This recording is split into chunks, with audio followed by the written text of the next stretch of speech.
9 to noon. And he's Trent Tucker.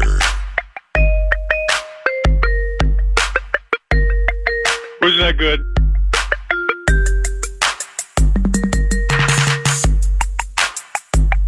How about this? Basketball immortality in the 651 Carpets Plus studios. His name's Trent Tucker. He's double T, NBA champion, hockey dad, and a co-host of In the Zone with Davey each and every Saturday at 8 a.m. Good morning, Double T. How are you? Good, Paul. How are you? Pretty well, thank you. How are the travels this time of the year as a hockey dad? I mean, you all over the place year round? It's hockey every day. Right. Every day and every night, right? Every day and every night. Right. What? So as a hockey dad, like what's key this time of the year? You know, development, training, conditioning, becoming stronger. Mm-hmm. But also, you know, sitting down and watching film of your past games. Wow. You do that with son or sons? I do. Wow. And just kind of talk about, you know, how can you improve on certain things here and there, here and there. And I've always said, you know, the big eye in the sky don't lie, and it's the film. You know, you can say, yeah, I think I played a pretty good game today. Yeah. Or I played terrible. But when you go back and kind of watch the film a little bit here and there, you can see where you can make some corrections. Wow. And even at this age, I think it's very important to see where you can make changes. Okay, now what's beautiful here is you and I have known each other. I mean, I've been here 26 years. Yep. So let's say we've known each other 2 decades and small change. Right. It's you're an NBA champion winning with Michael Jordan, Scottie Pippen, and the Bulls. That doesn't mean you can't know or follow hockey. But I'm gonna just cast a guess here that there was a time you didn't follow or know hockey At all. At all. Okay, and I remember those days. Right. So now we got kids. And now so here's what I'm getting at. When you're watching, let's say you're watching the all 12. You got 5-on-5 with a couple of goalies. So when you're watching the all 12 with Sunner, is it 1 or 2 kids? 2. Okay. What are you looking for? I mean, how much it's in just talking to you on the side, your hockey knowledge has grown so dramatically the last 10 years. It passed me like I was tied to a post when it comes to neutral zone trap and, you know, the way passes are set up and things like stretch passes. Mm-hmm. I mean, like, when did you know you could watch film with anybody and be like, Billy, Johnny, Christy, Susie, this is not how it's supposed to be run? For me, you know, I'm a student of the game, so I figure that if my kids are playing hockey, I have to learn what the game is all about. Beautiful. Not looking at just the physicality or the talent. Mm-hmm. You know, how do I equate this to basketball? So if I'm going to help them any way that I can't skate, so I can't help them that way. I'm not going to be able to help them with the technical things. Yeah. But from a mental standpoint, I can sit down and watch the film with them and say, okay, if the puck is on the left side, deep in the corner, where should you be? Right. Is it where should you be or where were you taught to be? Where should you be? Yeah. And I said, if, you know, you're talking in a hockey rink, if it's 200 by 85 or whatever it may be, I say, so if that puck if you're 50 or 60 or 70 feet away from that puck and that guy shoots the middle of the ice, I said, I don't care how fast you are, you're not going to catch him. Right. I say, so try to cut the ice in half so that if the puck squirts out as a defenseman, now you're in a position now to hold that blue line and maybe keep the puck in the zone or get a shot at the net. Okay. Now, I mean, hockey is so much spacing and positioning and anticipatory type stuff, which all sports are. But do you remember a drill that you probably started doing in East Lansing before? You're from Flint. Yeah. Right. Mm-hmm. Flint before you end up going to the University of Minnesota and subsequently the NBA. It's the charge drill. All right, so both of you are going to start around half court, maybe the other foul line, and you run down to the box, to the block, and wait for the charge to take the charge. Yep. So you're running to the spot, not the player, not the ball, not the puck, not the stick. You're running to the spot. Yep. Do you see a lot of that in hockey where you got to get to the spot? You know, or the play might not work. It's anticipation. You know, sometimes you don't have to be the fastest, but if you can anticipate very quickly on where the puck is going to go, then you can get there. And since both of my kids are defensemen, I talk to them a whole lot about their gap control and making sure that they hold the blue line. If your forwards are working their butts off, trying to keep that puck in the zone, you can't bail out. It's because if you're out of the zone, all of a sudden now they have to skate 200 feet to back check. Yeah. That's too much pressure on them. So the more that you guys can hold that blue line and control your gaps, it's going to help out your forwards and your centers tremendously. And you played for the Knicks, right? Yeah. So worst case scenario, you can get into the Rolodex and call Mark Messier. I always love that one. My first, when I first got drafted to the Knicks. Yeah. And the guy that I got to know very well at the University of Minnesota was coaching the New York Rangers, Herb Brooks. Oh, wow. So Herb Brooks and I became pretty good friends during my time at the university. And then when I got drafted my first year with the Knicks, he became the head coach of the New York Rangers. Mm-hmm. And just think about, obviously eras are going to change. Yeah. There are those in the 90s saying something about the kids of the 80s and the 80s of the 70s and the 2000s, so on. But just from now to like when you came into the league with the Knicks, Herb Brooks is coaching the Rangers. You remember Ron Duguay? Oh, yeah. Okay, like the last player to skate without a helmet. Mm-hmm. It's like, helmets are not required. And Ron with that Vidal Sassoon endorsement and the Vitas Gerulaitis hair flowing and everything. Think about the type of star he was in New York City, like Joe Namath, with having that Brute commercial, which and then Muhammad Ali, float like a butterfly, sting like a bee, the great smell of Brute, and the punch of Ali. Mm-hmm. Earl Campbell running up on the beach and then stopping in front of the camera and saying, "Skull, brother," for Skull. Remember? Oh yeah, for Skull, the chewing tobacco. Oh, yeah. Dick Motta, after the Bullets beat the San Antonio or were down 3, whatever, the Spurs came back and operating over to the Fat Lady Sings. Right. Well, that ain't happening now. Right. The Skull bit ain't happening now.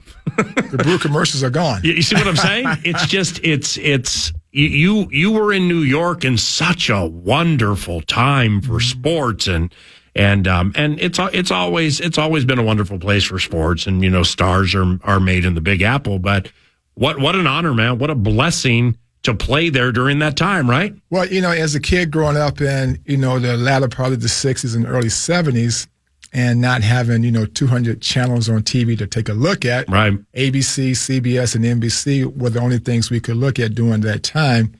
And Wide World of Sports was the big sports show on the weekend. Chris Schenkel. And who were the two big stars? Muhammad Ali and Howard Cosell. Yeah, right. And as a kid growing up, you're thinking that I would never, ever be in a position to meet someone like Howard Cosell. Yeah. And all of a sudden, in my second year in the league, who comes into our locker room and say, "Hey, I'd like to meet number 6." Yeah. It's Howard Cosell. Yeah. And I said, the day I met Howard Cosell was the day I knew that I had made it to the big times. And Howard Cosell, broadcasting immortality. He wasn't big associated with the NBA, more NFL for sure, Monday Night Football, halftime highlights. That was the first really anybody had done that. And then even Monday Night Baseball with like Keith Jackson. And remember how big it was at Tiger Stadium? Oh, yeah. Mark the Bird Fidrich? Yeah. When Mark the Bird Fidrich beat and was striking out Reggie Jackson and Willie Randolph and the Yankees on Monday Night Baseball, and just like things like that were so big then because you had fewer options. But one thing, we have more options now, which means we had the opportunity to watch the Denver Nuggets dispatch of the LA Lakers last evening. So it's the Nuggets for the Minnesota Timberwolves. We get the champions starting at Saturday out there, Colorado way. What do you think of the matchup? It's going to be an intriguing matchup. And I believe the Wolves are in a situation right now where they have a shot to knock off the Denver Nuggets. Right. And when going into the series against the Phoenix Suns, I felt like they had to play a certain way, and they played it, and they played the right way. They forced the Phoenix Suns to defend them at the rim. And when you have a team that doesn't have an inside presence, you have to attack them where they're weak at. Mm-hmm. If they stayed outside and played a three-point shooting game, that would have gave Phoenix a much greater chance to win. But Chris Finch did a very good job, along with his coaching staff, of designing a game plan that worked for his personnel to allow them to move on to the second round. And do you look at it like this way, Double T? It's NFL passing league. Okay, it's throw. NBA 3-point league. Okay, 3-3-3, corner three. Pounding it inside to get your points by the rim is kind of like going to the run. It's old school. Yeah, I mean, we are going to run to set up the pass. Oh, the run's working. We're not going to stop. It flies in the face of the way things are done. Well, because when you have the personnel, that can play inside, outside, especially at playoff time, it's going to give you the chance to move and advance at this time of the season. Mm-hmm. And most teams can't make those adjustments because they may not have the players to do that. But the Wolves have a unique set of guys who can play multiple positions and play multiple ways. And Karl Anthony Towns, I think, going forward once again in this Nuggets series will be a major key. In what way?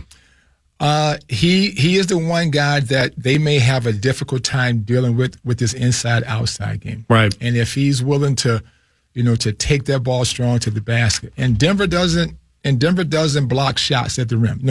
Aaron Gordon is a very good defender. Mm-hmm. He's one of the few guys that may block a shot here or there. We know Jokic doesn't block shots at all. So any chance you get, if you catch him in a one-on-one type situation, don't bail him out with a jump shot. Put the ball down on the floor, put your head down, take it strong to the basket, and to see if you can pick up some quick, cheap fouls and get him on the bench. And now that's going to give you a huge advantage as the game moves on. Jokic is truly the new age star that gets the calls. He works the refs the right way. He works them respectfully. But I think it's tough to call a Jokic play or a Jokic game with the elbows all over the place, and he's awkward with a lot of things he does because of his size, and he plods and clomps a little bit, gets the job done for sure. But it's tough officiating him, isn't it? Well, he's so gifted, and like you said, and with that big body, he's always using his body very well to carve out space, and it's hard to defend him because he's just such a skilled offensive basketball player. Do you, when you're watching film and getting ready for a series, and I've said this before, so when I say that, don't let what you see get you beat before you get there. Mm-hmm. You played with Michael Jordan, so it'd be a perfect adage or analogy for those watching the Bulls, and like what you see here with Michael. Okay, now let's not stay up at night thinking about it. Let's approach it with the plan and do the best we can. See, I think that's the way. I think watching film of Jokic, specifically when he's high post, free throw line extended, right around there with the elbows moving, is he beats you certain ways before you even play him because you're worried about the elbows hitting your face. You're worried about the elbows or something grazing you and never being called, and it's not going to be called. Mm-hmm. And then you see the sneaky little jersey grabs and the sneaky little moves that he does that probably should cause the officials to stop the game, but they don't because it's with Jokic. How much do you think he beats you before you even play him by what you see on film? Well, he beats you mentally, and we all know that he's not the fastest. He doesn't jump the highest, but in terms of his mental approach or what his game plan is all about, he's the best in the league at doing that. Right.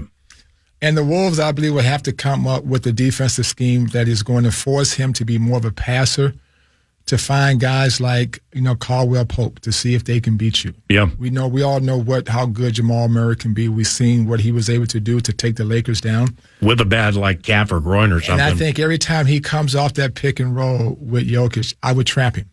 I would trap him hard, mm-hmm. or I would give a hard show to force him to divert toward half court and allow the defender now to get over the screen. Mm-hmm. Because in today's game, Paul, the big guys don't set screens like Trug Robinson used to set. Right. So now you are able to get over the screen if you just keep following that guy and have the defender who is guarding the screener just to step out. Give a hard show. So the guy can't turn the corner. Make him divert. Now you tell your guy you got to get over the screen, and now we can stay home and play one-on-one. If Jokic gets the basketball, go double team him, but understand where the double team is coming from. And who do I want to beat me from the Denver Nuggets? Right. Caldwell Pope. If right. Caldwell Pope can beat me scoring 40 points. Yeah. I'll live with that. Wow. Michael Porter Jr. get up into his space and force him to be a driver. Mm-hmm. I would put Anthony Edwards on Michael Porter Jr. Love it. So McDaniels on Murray? Yes. Yes. I like that. And I'll put Anthony Edwards on Michael Porter Jr. and say, make him drive the ball to his left hand and see if he can beat you going that way. So do you put Cat on Jokic? No, Gobert gets Jokic. Gobert gets Jokic. Right. Foul trouble to Gobert. And Karl Anthony Towns will have Aaron Gordon. Okay. Now, Aaron Gordon is not one of the major offensive players in terms Conley chases KCP. Right. And in terms of them throwing the ball to him to say, go make plays. Right. So you know what he does well. He's a very active guy. He goes to the offensive glass. He's a hustle guy. He keeps plays alive for them. So now you know the one thing you have to concentrate on the most. You have to keep him off the offensive glass. And I think Karl Anthony Towns could be the difference in this series. Was Trent Tucker double T with Dave Sennigan Saturdays in the zone, 8 to 10 in the morning. Did you play against Arvydas Sabonis? I did not. Okay, you just missed it. I just missed it. All right, so, but when you played, like you played with Luke Longley, right? No, I played with Bill Cartwright. Okay, Bill Cartwright. Mm-hmm. Okay, well, Bill wasn't, Jokic-like with his high post passing and running of the offense, right? My point being is let's start with Arvydas Sabonis, okay, DeMontis' dad, and then go all the way through now to Jokic, Vlade Divac, and all these big guys who pass. Mm-hmm. It's like when you played, was there a player like that? Bill Walton. Oh, yes, Bill Walton for sure. Right. But see, But see, like, that's it. I mean, now Jokic, DeMontis Sabonis plays that way. I mean, there aren't Jokic plays that way a little bit. Not really. But it's the evolution of the high post passing from the center. Yeah. Like 6'11" or taller. Or Jack Ramsey's offense. Yeah. In Portland. What's that mean? Yeah. With Walton. Yeah, Bill Walton, high post guy. Guys cutting off of Bill Walton. Backdoor cuts with Lionel Hollins and and Johnny Davis, and they had Jim Paxson. Guys who could come off screens and make plays. So, yeah. Bill Walton coming from UCLA was a skilled and smart basketball player, but also he was very talented. Our head coach, by the way, jacked up his knee. Could be having surgery right now, according to Athletic Guy. The first game is Saturday. It goes Saturday, Monday, then Friday. Friday for the first home game in the Twin Cities. Monday to Friday, weird. But Finch with his knee, and I got no idea how that's going to impact the week of prep, or will he be at the game? Where will he? I mean, is that any form of a distraction? Yeah. Wow. Yeah, because you normally you get all the directions from the head coach, especially at this time of the year. The assistant coaches help him kind of, put the game plan together. But more times than not, when you're in that huddle, especially in the last 3 or 4 minutes of a close basketball game, the guy that you turn to look to is the head coach and not the assistant. So it could offer some distraction for just the short term here and there. But when you have veteran players in situations like this, it helps a whole lot. That staff is good. I mean, they're very good. It's the way things were orchestrated with that week off. It's like the week off so like Finch, weekly 9 to noon said many times during the season, first goal, avoid the play-in. Okay, no play-in anymore. Okay, well then they get a full week to slaughter a team that beat them by 15.5 points a game over 3 games this year. Well, then you look at the Dallas Mavericks were the hottest thing in the world. Kyrie and Luka just loving each other into that week off. Came out of the week off, got beat. So things can change when you have that extra time. That's true. It's abundantly clear, man. I mean, the way they match these things up, and then Edwards is on Beal, and Bradley looked old. You got McDaniels staying with Booker, but they're so detailed. It's like, okay, the pick's going to come here. Well, now Booker's going to be picked up by Edwards on the switch, not just who's there. Mm-hmm. So they had the A to the B to the C for games 1 and 2, just really mapped out well. Elston Turner, you played against Elston Turner, right? In college and the pros. Well, he's their defensive coordinator. So then, Micah Nori, the lead assistant for Finch, he opens 9 to noon yesterday. I'm talking about the staff. And he's crediting Corliss Williamson for being the one to get the staff over the hump on, no, Karl gets Kevin Durant. Mm-hmm. Okay, what about the fouls? No, well, that Karl needs to be responsible here. And he gets Durant. That was a big decision that was made, and it was a collaborative effort. It wasn't, damn it, I'm doing it my way. Elston Turner is the defensive coordinator. I mean, he's doing wonderful work with probably the best overall defense in the NBA. And that's why you watch the film. And over a course of a long season, you begin to pick up tendencies of what players like to do, where they like to catch the ball, so that they can operate from a comfort zone on the offensive end. Mm-hmm. And I just felt like, going into this matchup, that the Wolves had the advantage. And during the show with Seneca, and probably a few weeks before the playoffs started, he asked me the question. He said, if you had to pick one of these three teams to play in the first round, who would you want to play? Yeah. He said, the Pelicans, the Lakers, or the Suns. Well, the Suns had just beaten us 3 times. Yeah. And everybody thought I was crazy. I picked the Phoenix Suns. You did not. I did. And I said I picked the Phoenix Suns is because... How'd you see that? Because we can attack them at the rim. I said we are playing them the wrong way during the regular season. We want to prove to them that we can outscore them from the 3-point line. Mm-hmm. We can't beat them at their game, but they can't match us at our game. I'm not worried about trying to stop the Phoenix Suns from scoring. I'm going to force the Phoenix Suns to defend us at the rim. Yeah. See if the Phoenix Suns can stop Anthony Edwards from driving the ball to the basket.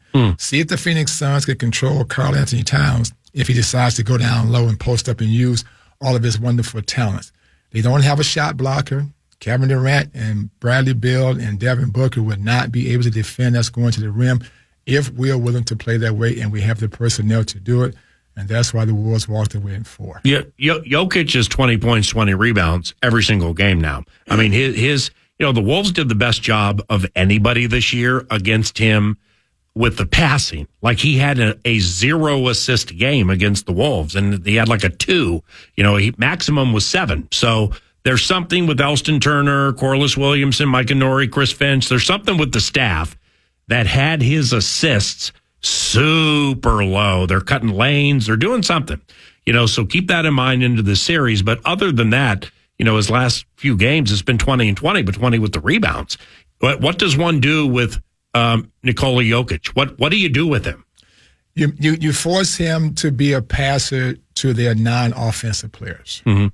And what you want, as if you're a weak side defender, the one thing you cannot afford to do is get too high, where you have to see ball and man at the same time. Mm-hmm. See, and once you lose sight of ball and man at the same time, that's how they beat you on those back cuts. Oh. Don't put your head on the swivel, because if I turn to look at the ball, that guy's gone back door. Yeah. If I turn to look at only guarding my man, somebody penetrates. Now I'm not in a situation to help and recover. So whatever the game plan is defensively, they're going to have to execute that game plan to the T, because if you fall apart for a split second here or there or have bad moments, Nikola Jokic will pick you apart. What'd you think of the J.J. McCarthy selection? I like what the Vikings did. They felt like they got a quarterback that they can build around for the future, and also they got a defensive guy. And they didn't have to give up, that number 1 pick the next year to get the pieces to the puzzle they were looking for. So yeah. So far, so good. Good seeing you. Let's do it again soon, all right? Anytime, man. Thank you. Double T, Trent Tucker, NBA champion, and In the Zone with David Sinekin each and every Saturday. 9 to noon continues after this, but first. The Fan, along with BigDeck.com, they want to give you a chance to put $1,000 in your hand with the National Cash Contest. Go to KFAN.com and enter the keyword WIN. You might win $1,000 if you use the keyword WIN at KFAN.com. Fan. All right, what do you got up your sleeve here, brother? Well, I don't know how much you are in terms of paying attention to anniversaries and things like that, right? Birthdays, who knows? But today, PA, is the 20th anniversary, speaking of the how, since they dispatched of the Denver Nuggets in the 2004 NBA playoffs. Yep. Just think about that for a second. They would go on. They beat the Kings in 7, lose to the Lakers in 6. But it's actually been 20 years since the Wolves last got out of the round. Marcus Camby, fallen in love with old names. Marcus Camby, Andre Miller. Yep. What is it? Vashawn Leonard. Yep. Was he in the mix? I Played at the U. I don't know how often you do that, but it's like when you see these old box scores and you just look back in time, I fall in love with the names. Yep. So it got me thinking. 20 years ago, what was going on in the world? 20 years ago, PA. Many things, by the way. Okay. Super Bowl 38. 04. Yeah. NFL draft had just taken place. I might dig into that a little bit with you tomorrow because it was a highly touted 04 draft. That was the Lambeau game with Moss on one ankle. Oh, yeah. Yeah. On And the moon. Double move on Al Harris, Joe Buck, Will I Never. Yeah, so that was in the mix. But of course, by this time, following Super Bowl 38, the New England Patriots beat the Carolina Panthers, which was actually a pretty damn good game, like 800 yards of offense. A lot of people were talking about Janet Jackson's nipple. Oh my gosh, can you above average at that? That's how long it's been. Yeah. 20 years. Was that Timberlake? That was Timberlake. Yeah. Super Bowl 38, 20 years ago. The draft, all of those things. Viacom's MTV and CBS Sports. The Super Bowl halftime show, by the way, only cost $10 million to sponsor. And you know who sponsored it? America Online's top speed software for dial-up internet service. Yeah, you got advertising. Yeah, go ahead and doubt AOL. Is that when you, from Super Bowl 38, is that why you got your AOL email address? I first had AOL. The first house I ever bought in my life was 1999. Oh, yeah. 86th and DuPont in Bloomington. And it was a Rambler. And I know I had AOL when I was there. So it 99, 2000, something like that, because I ended up in Eden Prairie in 01. So 99 or 2000, the You've Got Mail, that's when I had it. And still have it. The set list for the halftime show, PA, The Way You Move, which is the Spirit of Houston, Ocean of Soul marching bands. Then Janet Jackson gets into the mix. This thing invaded. I mean, this was a hot talker on the planet for like 3 months after this thing happens. Then you get All For You by Janet Jackson. Bad Boy for Life by P. Diddy. He's in the news again for some unfortunate things. Speaking of Mo Money, More Problems, maybe it's less money and Mo Problems. Right. Hot in Here by Nelly. Ba Wada Ba by Kid Rock. Wait, 04? Hot in Here is 04? Yeah. Wow. This is a massive medley. Remember when you got screamed at for going to a Kid Rock show? So hot, wait. Hot in here. Yeah. Yeah. Okay, I always mix Getting hot in here. it up with the tail feather bit. Oh, you love Shake Your Tail Feather. The hot in here, though. That's With the police siren? Yeah, that's, I mean, that song, that's, I'm just going to say it. That's one of the sexiest songs I've ever heard in my life. And it was part of the 04 halftime show. Got some Rhythm Nation by Janet Jackson, but it ends. Here's the big finale, PA, is Rock Your Body with Justin Timberlake and Janet Jackson. Yeah. So after Jackson performs Rhythm Nation, Justin Timberlake appeared. Of course, still very heavy on the In Sync vibe fame, about to go solo, and Rock Your Body's part of that. He and Jackson sang a duet of Rock Your Body. The performance featured many suggestive dance moves, PA, by both Timberlake and Jackson. And suggestive in 04 is not suggestive in 2024.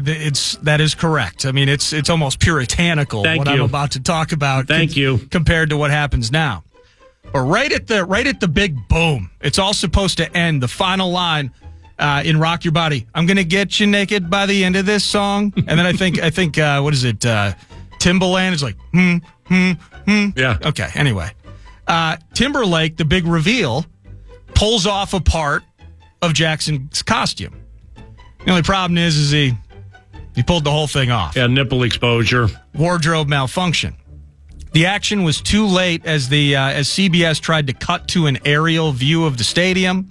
You mean an areola view? And instead, they got the areola view. Oh, I stepped on your touchdown call. I apologize. Nah, it's all good. All right, 3-2. But we felt it. We were both That going the same sucks. direction. Yeah. It was considered indecent exposure. Numerous viewers contacted the network to complain, saying it was inappropriate in the context of a football game. To the complaints, PA, after Janet Jackson's nipple was seen, and I think there was like some sort of, it's like a pasty or something over it. I'm not sure. I don't know. I'll have to go back and do some research this afternoon. In the United States, the FCC received 540,000 complaints. Wow. Now, we're talking a game that maybe 90 million people were probably watching at any given time. Yeah. Viacom had to pay out $3.5 million to settle outstanding indecency complaints, and it would challenge the $550,000 penalty related to the incident from the FCC. Ultimately, by the way, they settled all of this out of the courts by the next 4 or 5 years. But check this out. I don't remember this. Viacom CEO, PA, nipple seen around the world, Les Moonves, ordered that Janet Jackson's singles and music videos be blacklisted from all of its properties. Oh, wow. Including CBS, MTV, and its radio station group, Infinity Broadcasting. Jackson was intended to appear at the 46 Grammy Awards, which was being held the following week. Her invitation was withdrawn due to the incident. Her nipple was accidentally exposed on TV. Right.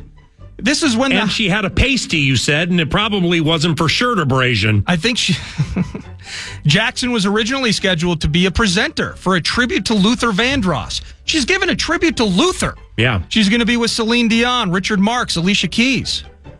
Wow, Alicia Keys. Alicia Keys making plays in 2004? This is how long it's been since the Wolves got out of the first round. Well, she had to be Alicia baby. Keys, is she like 16 at the time? Luther Vandross, well, he died, not that long after that. I can't remember how he died, but like Luther, I mean, if I get 5 for like greatest male voices in the history of music and we got a battle, well, he's on my team. But I think he died, right, somewhere within like 5, 6, 7 years after that.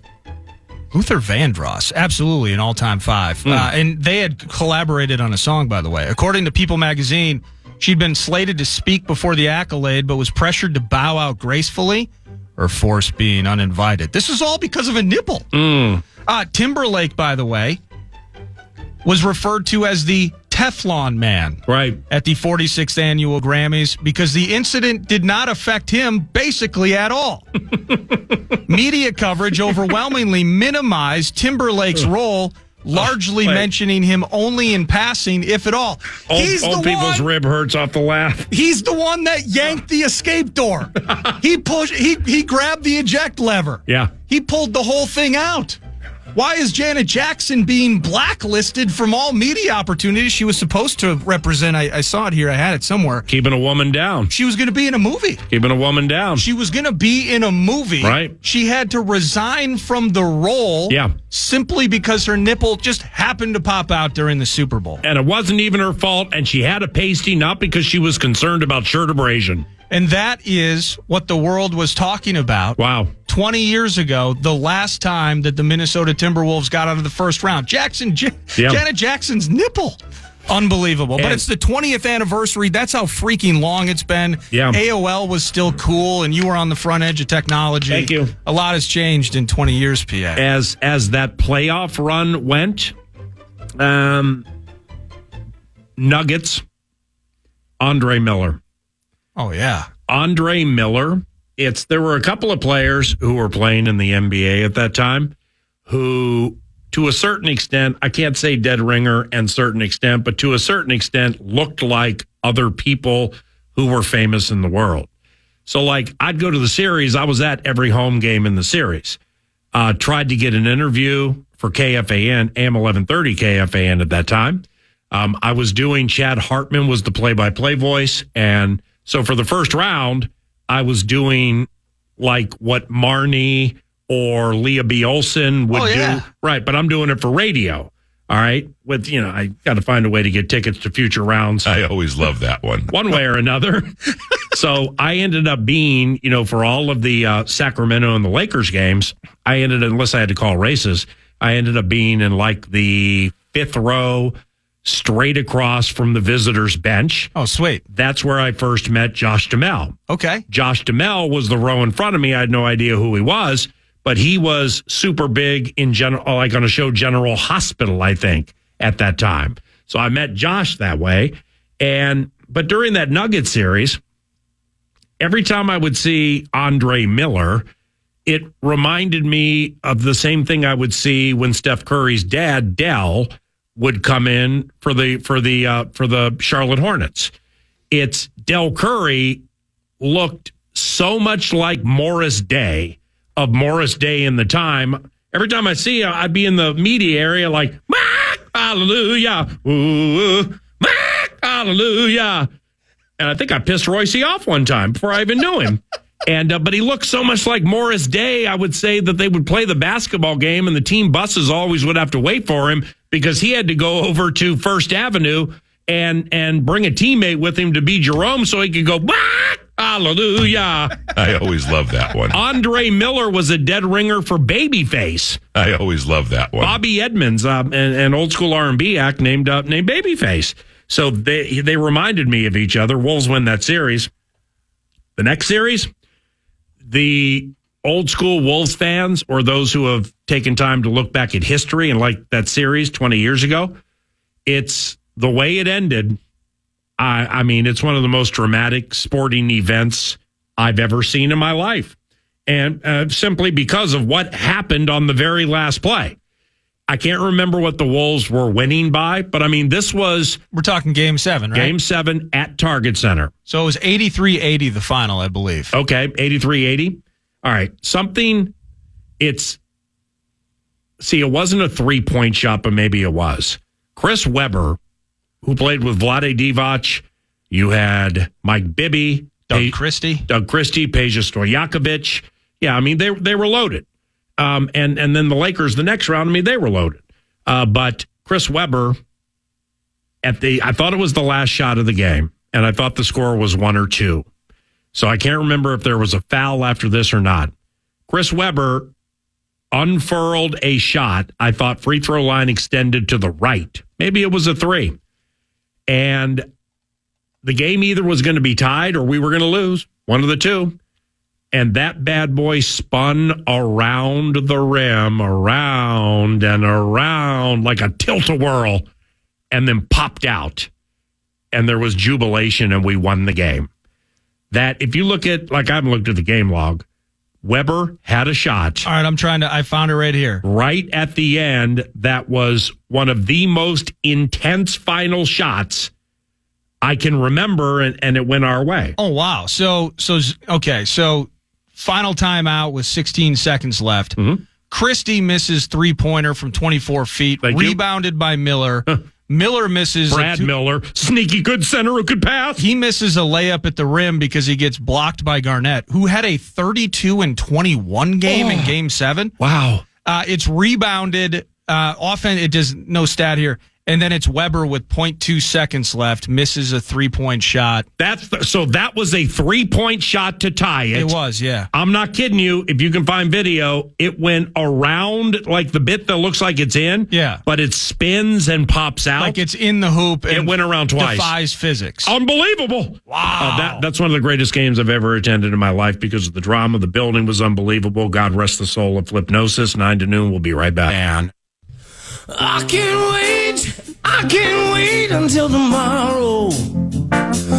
'Cause tomorrow might very well be too late. I can't wait until tomorrow. 'Cause tomorrow. Where'd you guys hang? Could never come. Travis Hunter? Oh, cool. All right, welcome back to 9 to noon. Thank you very much for listening. You saw Shedeur might be first overall next year. I know. Guaranteed cash. Ballyhooed. The 9 to noon presentation tomorrow will feature Mike Florio from ProFootballTalk.com, plus more Timberwolves-related conversation and Kentucky Derby speculation with KG, Senor Spotty, Kevin Gorg, about 10 o'clock.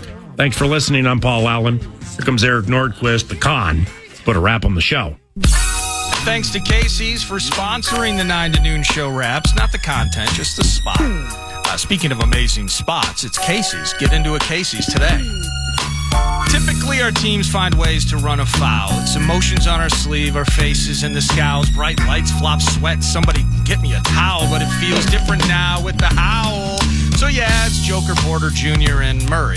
Aaron Gordon does everything but hurry. Like the Suns' game plan was ideal. Who's going to be this series' version of Bradley Beal?